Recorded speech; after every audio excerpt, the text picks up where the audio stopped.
পাপেল edu কেয়ারের বাংলা ব্যাকরণ অংশে আপনাদের আবার স্বাগতম জানাচ্ছি। আমরা বিগত পর্বে বাংলা ব্যাকরণের একটি গুরুত্বপূর্ণ অংশ ছিল সন্ধি। সন্ধির স্বরসন্ধি নিয়ে আমরা আলোচনা করেছিলাম। আজকে আমরা আলোচনা করব ব্যঞ্জন সন্ধি নিয়ে। এই ব্যঞ্জন সন্ধি বোঝার জন্য আমাদেরকে খাতা কলমে ভালোভাবে দেখতে হবে। ভিডিওটি সম্পূর্ণ না টেনে দেখবেন এবং এই ভিডিও শেষ অংশে আমরা ব্যঞ্জন সন্ধির কিছু গুরুত্বপূর্ণ নিয়ম নিয়ে আলোচনা করব। আমরা পাশাপাশি এটাও জানি আমাদের পাত্রিক জীবনে যখন আমরা সব কিছু একটা নিয়মের মধ্যে করি, এই নিয়মের বাইরেও কিন্তু আমাদের কিছু কিছু ঘটনা ঘটে যায়।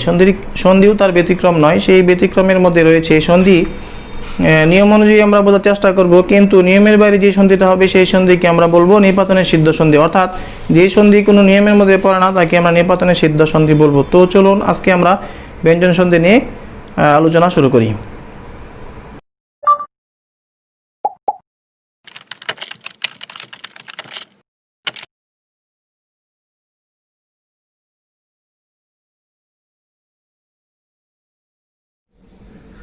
অলরাইট, আমরা ব্যঞ্জন সন্ধি শেখার জন্য আমরা স্বরসন্ধিকে যদি আমরা বেসিক লেভেলের সন্ধি বলে থাকি, তাহলে ব্যঞ্জন সন্ধিকে আমরা অ্যাডভান্স লেভেলের সন্ধি নামে আখ্যায়িত করে থাকব। আমরা ব্যঞ্জন সন্ধি স্বরসন্ধির অনুরূপ দুইভাবে শিখতে পারি। আমরা নিয়ম অনুযায়ী শিখতে পারি, পাশাপাশি আমরা প্র্যাকটিস করেও শিখতে পারি।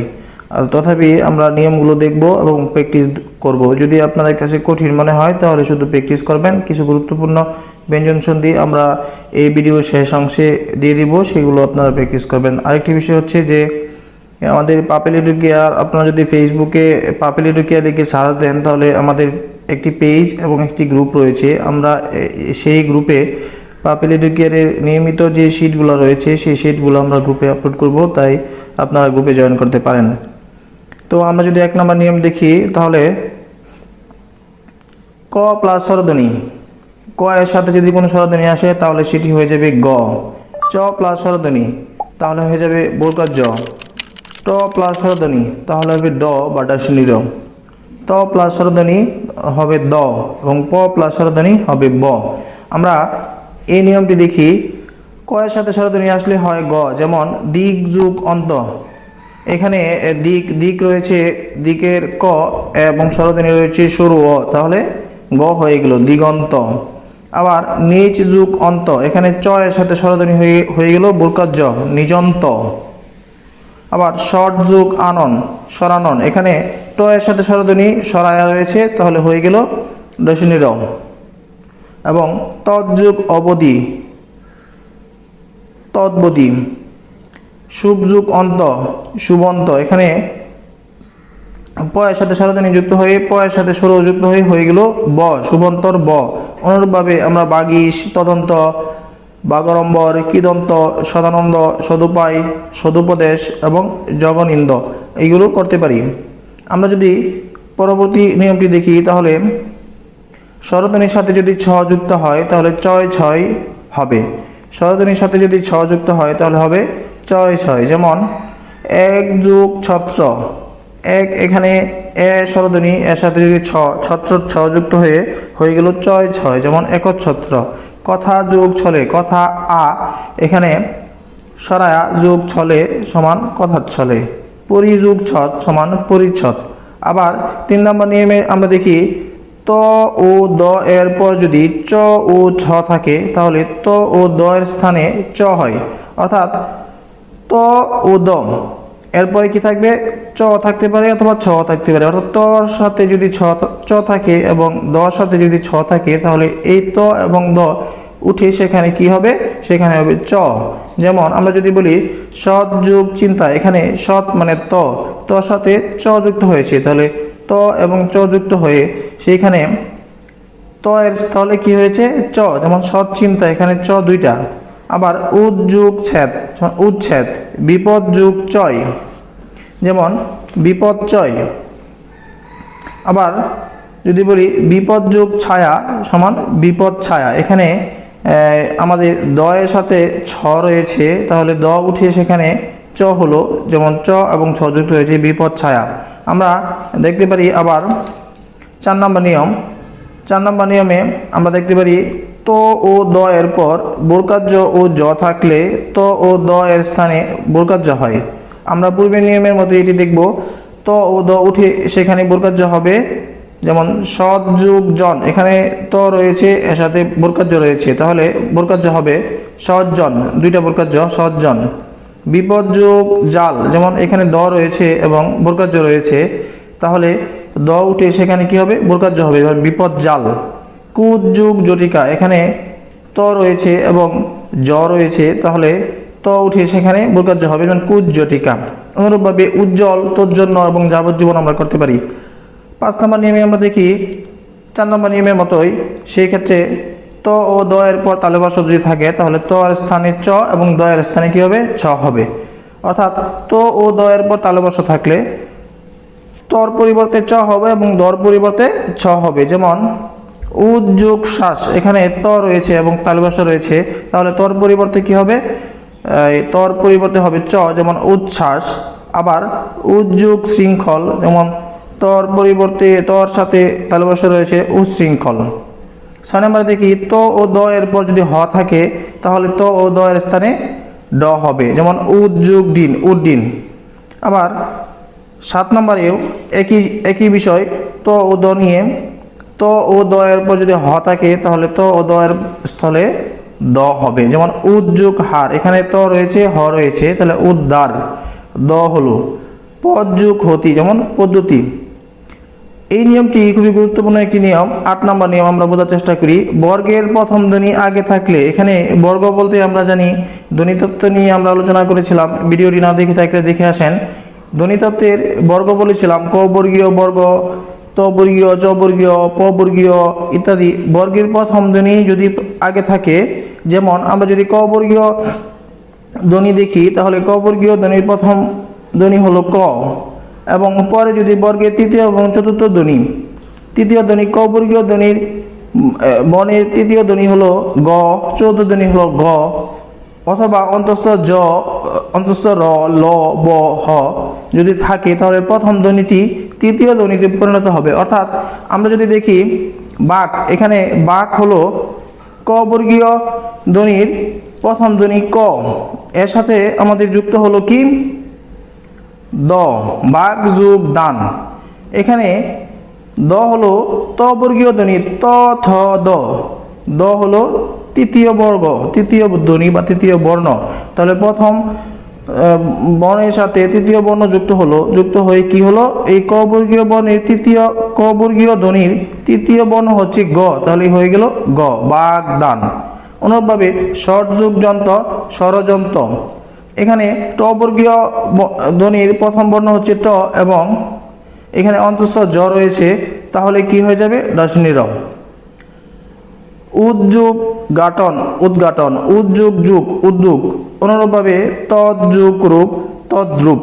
আপনারা এই নিয়মটি ভালো করে লক্ষ্য করবেন এবং যদি বুঝতে সমস্যা হয় তাহলে আমাদের গ্রুপে গিয়ে আমাদের জানাবেন, অথবা আপনারা প্র্যাকটিস করার চেষ্টা করবেন, দুইভাবে করতে পারেন। এখন আমরা 9 নম্বর নিয়মটি দেখব। 9 নম্বর নিয়ম দেখার জন্য আমরা এই কাগজটি ব্যবহার করব।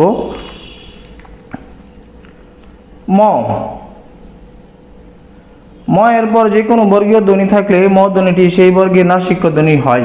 অর্থাৎ ম এর পর যে কোনো বর্গীয় ধ্বনি থাকতে পারে, ম এর পর আপনি যে কোনো বর্গের যে কোনো ধ্বনি ব্যবহার করেন না কেন, সেই ম ধ্বনিটি কি হবে, নাসিক্য ধ্বনিতে রূপান্তরিত হবে। আমরা ধ্বনিতত্ত্বে বলেছিলাম নাসিক্য ধ্বনি হলো উম, নিয়, মূর্ধন্য, দন্তান্ন, ম, অর্থাৎ নাক দ্বারা উচ্চারণ করা হয় যে ধ্বনি সেগুলো নাসিক্য ধ্বনি। আপনারা ধ্বনিতত্ত্ব পাঠের ভিডিওটি দেখতে পারেন যদি নাসিক্য বর্ণ বুঝতে অসুবিধা হয়। যেমন আমরা যদি বলি সম যোগ কা, এখানে ম রয়েছে এবং ক বর্গীয় ধ্বনি ক রয়েছে, তাহলে নাসিক্য বর্ণ অনুষ্কার হয়ে যাবে বা অনুসার হয়ে যাবে, যেমন সংকা। সমযোগ তাপ, সন্তাপ বা সমযোগ চয়, যেমন সঞ্চয়। আবার ম এর পর যদি অন্তঃস্থ ধ্বনি, আমরা ধ্বনিতত্ত্বে অন্তঃস্থ ধ্বনি কোনগুলো সেগুলো দেখেছিলাম, যেমন অন্তঃস্থ জ, র, ল, ব, কিংবা শীষ ধ্বনি যেমন তালেবাস্য, মদিনাস্য, দন্তাস্য, হ থাকলে ম আর স্থানে কী হবে, অনুস্বার হবে। অনুস্বার মানে অনিষ্কার আর কি, যেটাকে বলা হয়, এটা আমরা জানি পরাশ্রয়ী বর্ণ, যেমন সমযোগ জম, এখানে ম এবং অন্তঃস্থ জ, তাহলে সংযম। সমযোগ লাভ, এখানে ম এবং ল মানে অন্তঃস্থ ধ্বনি, সংলাপ। সমযোগ বাদ, এখানে সংবাদ। সমযোগ সার, সংসার। সমযোগ রক্ষণ সংরক্ষণ, সমযোগ হার সংহার। আমাদের এই ধ্বনিগুলো খুবই গুরুত্বপূর্ণ একটি ধ্বনি, সন্ধি। এই সন্ধিগুলো আমরা ভালো করে দেখার চেষ্টা করব। পাশাপাশি 11 নম্বরে যদি বলি মূর্ধন্য ষ প্লাস ত সমান ট এবং মূর্ধন্য ষ প্লাস থ সমান ঠ, যেমন কিস যুগ তি কিষ্টি, ষষ্ঠ যুগ ঠ ষষ্ঠ। আমরা এখন বিশেষ নিয়মে সাধিত সন্ধি দেখব। আমরা স্বরসন্ধি নেই, বিশেষ নিয়মে কিন্তু সাধিত সন্ধি রয়েছে। আমরা বলেছিলাম যে সন্ধিগুলো কোনো নিয়ম অনুসারে হয় না, সেই সন্ধিগুলো হলো বিশেষ নিয়মে সাধিত সন্ধি। আবার নিপাতনে সিদ্ধ সন্ধি রয়েছে। নিপাতনে সিদ্ধ হলো যেগুলো কোনো নিয়ম অনুসারে হয় না। আবার কিছু সন্ধি রয়েছে যেগুলো বিশেষ নিয়মে সাধিত হয়, সেই সন্ধিগুলো আমরা একটি ছন্দের মাধ্যমে শিখতে পারি। যেমন পণ্ডিতগণ সংস্কৃত ভাষাকে পরিষ্কার ও সংস্কার করে বাংলাতে উত্থাপন করেন। উত্থাপিত এই ভাষার উত্থান আমাদের সংস্কৃতিকে পরিষ্কৃত করেছে। এখানে সংস্কৃত, পরিষ্কার, সংস্কার, উত্থাপন, উত্থাপিত, উত্থান, সংস্কৃতি, পরিষ্কৃত, এগুলো হচ্ছে বিশেষ নিয়মে সাধিত সন্ধি। এই সন্ধিগুলো আমাদের পরীক্ষায় প্রায় বারবার এসে থাকে। সেই সন্ধিগুলো আমরা যদি বিশ্লেষণ করি তাহলে দেখি উদ যোগ স্থান উত্থান, উদ যোগ স্থাপিত উত্থাপিত, উদ যোগ স্থাপন উত্থাপন, পরিযোগকার পরিষ্কার, সমযোগকৃত সংস্কৃত, পরিযোগকৃত পরিষ্কৃত। এখন আমরা কিছু নিপাতনের সিদ্ধ সন্ধি দেখব। নিপাতনের সিদ্ধ সন্ধি দেখার জন্য আমরা এই অংশটি ব্যবহার করব। নিপাতনের সিদ্ধ সন্ধি, ব্যঞ্জন সন্ধি আমরা পূর্বে দেখেছিলাম নিপাতনের সিদ্ধ স্বরসন্ধি। আজকে আমরা নিপাতনের সিদ্ধ ব্যঞ্জন সন্ধি নিয়ে আলোচনা করব। যেমন এই সন্ধিগুলো কোনো নিয়ম অনুসারে হয় না, সেগুলো হচ্ছে নিপাতনের সিদ্ধ সন্ধি। যেমন এই সন্ধিগুলো কিন্তু আমাদের খুবই গুরুত্বপূর্ণ এবং এগুলো প্রায় পরীক্ষায় বারবার এসে থাকে। যেমন আযুগচর্য আশ্চর্য, পরযুগ পর পরস্পর। আপনারা কিন্তু নিপাতনের সিদ্ধ সন্ধিগুলো খাতায় লিখে লিখে প্র্যাকটিস করবেন, কারণ এই নিপাতনের সিদ্ধ সন্ধি সবচেয়ে বেশি পরীক্ষায় এসে থাকে। বৃহৎ যোগ প্রতি বৃহস্পতি, 1 যোগ 10 একাদশ, মনস যোগ ঈশা মনীষা, মনীষা এসে থাকে প্রায়। দীপ যুগ লুক দুল্লুক, পতত যুগ অঞ্জলি পতঞ্জলি, বনযুগ প্রতি বনস্পতি, গুযুগ পদ গুষ্পদ, হরিযুগ চন্দ্র হরিশ্চন্দ্র, তৎযুগ তস্কর, প্রায়যুগ চিত্ত পায়শ্চিত্ত, ষটযুগ 10 সুরস, বিশ্বযুগ মিত্র বিশ্বামিত্র। এখন আমরা যে সন্ধিগুলো নিয়ে আমরা আলোচনা করেছি, যে সন্ধিগুলো আমরা দেখেছি এতক্ষণ, এর বাইরে কিছু সন্ধি প্রায় বিভিন্ন পরীক্ষায় এসেছিল, কিছু কনফিউজিং সন্ধি যেগুলো খুবই গুরুত্বপূর্ণ এবং আমাদের পরীক্ষায় কনফিউজিং তৈরি করে, সেই সন্ধিগুলো একটু দেখব। এখানে 13টা সন্ধি রয়েছে। যেমন যদি আমরা বলি বিচ্ছেদ, বিচ্ছেদকে যদি সন্ধি বিচ্ছেদ করি, বি যুগ ছেদ, বাগাড়ম্বর বাঘ যুগ আড়ম্বর, তৎবধি তৎযুগ অবধি, এদ্দূর এদ্দূর মানে এত যুগ দূর, দংশন দমযুগ সন দংশন, সংবিধান সমযোগ বিধান সংবিধান, কাদুনি কাদ যুগ উনি কাদুনি, ক্ষুণ্ণিবৃত্তি ক্ষুণ্ণি খুদ যুগ নিবৃত্তি ক্ষুণ্ণিবৃত্তি, নাচ জামাই নাচ যোগ জামাই নাচ জামাই। আবার যদি বলি রান্না রাজযোগ না রান্না, মূরক মূর্যুগ অক মূরক, সার্বভৌম বা সার্বভৌম সার্বভৌযুগ্ম সার্বভৌম সার্বভৌযুগ্ম, খুবই গুরুত্বপূর্ণ। কথার চলে কথা যুগ চলে। আর আপনাদের হচ্ছে আরেকটি বিষয় যে আমরা পাপেল এডু কেয়ারকে যদি আমরা ফেসবুক, ইউটিউব, টুইটার, ইনস্টাগ্রাম বা কথা অ্যাপসে সার্চ দিই তাহলে পাপেল এডু কেয়ার আমরা পেয়ে যাব। আপনারা আশা করি সেই সব সামাজিক যোগাযোগ মাধ্যমে আমাদের সাথে থেকে অনুপ্রাণিত উৎসাহিত করবেন। আজকে ভিডিওটি দেখার জন্য আপনাদের সকলকে ধন্যবাদ জানাচ্ছি। আসসালামু আলাইকুম।